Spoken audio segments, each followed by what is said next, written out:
Where promises die, one. The meeting. The rain lashed against the cafe windows as if the sky was mourning everything the world had lost. Clara arrived on time.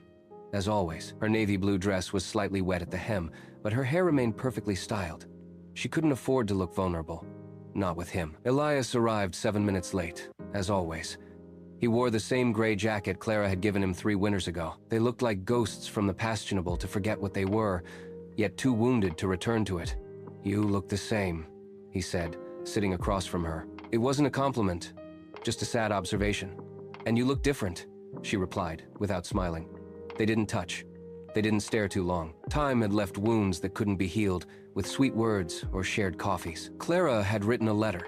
She didn't bring it, but she'd memorized it. She wanted to say many things. That she had loved him in a way she didn't know was possible.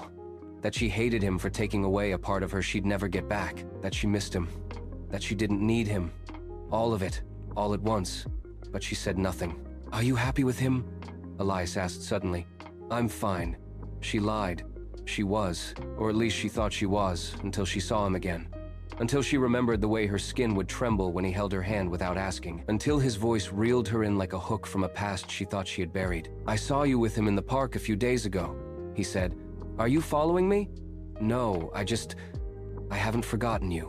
Clara felt her heart shrink. His words had reopened a wound she thought had closed. "You're the one who left," she said, finally meeting his eyes. Elias looked down. "I was scared. I thought you deserved better. Someone who wasn't so broken. So you decided to break me instead." 2. The memories. They met in college during a protest. Elias was covering the event as a freelance photographer. Clara was organizing the literature students. It was a moment of locked eyes through smoke and adrenaline. A week later, they were kissing on the rooftop of his apartment building. 2 weeks later, Clara was sleeping more at his place than her own. By the end of the month, they were talking about the future like it was already written. Loving each other was easy. Staying together wasn't. Clara came from a world of rules, routines, and framed diplomas. Elias was chaos, warmth, and long silences. She believed in 10-year plans. He barely knew what he wanted for tomorrow. And yet, they fit until he vanished one night without warning, leaving only a rushed note. "I need to find myself." Something inside. Clara broke. She spent months trying to stop looking for him in every face, every train station. She promised herself that if she ever saw him again, she wouldn't say a word. But here he was. 3. The second goodbye. "So why did you come back?" she asked, as their coffee cooled. "Because I realized too late no one ever loved me like you did." Clara felt torn. Part of her screamed to push him away, that he was the wound. But another voice, the shaky one that still believed in second chances, wanted to hold him again. "And what am I supposed to do with that? With your words?" "Nothing," he said softly. "I just wanted you to know I'm sorry." Silence. "I'm sorry too," Clara whispered, "for loving you so much."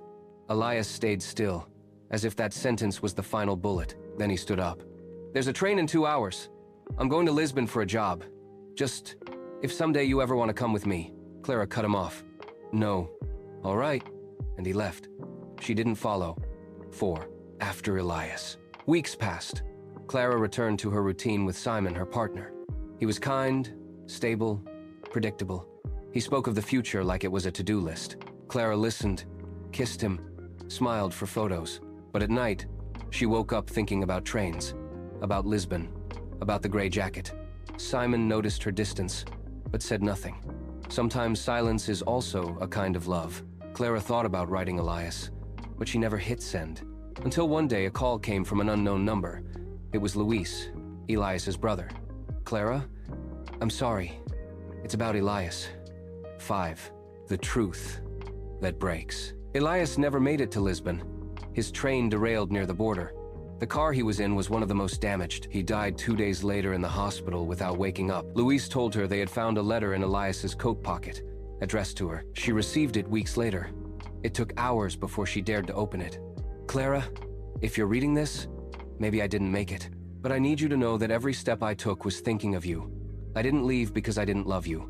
I left because I felt small, broken, unworthy of what you gave me.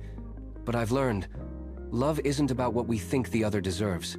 It's about what we're willing to build, even if it hurts. I loved you. I love you. And I hope in another life, We make it to Lisbon together. Clara cried like never before. Not for him, but for everything they could have been. 6. The impact. Clara's story didn't end with that letter. Or maybe it did. For weeks, she moved like a shadow of herself. Simon tried to hold on, but eventually let her go. Not because he didn't love her, but because he realized she had already gone somewhere else. Somewhere he couldn't follow. Months later, Clara went to Lisbon. She walked the streets Elias had dreamed of with her, sat in a riverside cafe and read the letter once more. And then she understood. Love doesn't always have a happy ending, but it can have an eternal one. Epilogue. Years later, Clara published a book. It was titled Where Promises Die, dedicated to a love that left too soon, but never stopped living in her. And on a final page, with no signature, no title, was one single line. "I'll see you in the next life, Elias. I promise I won't be late."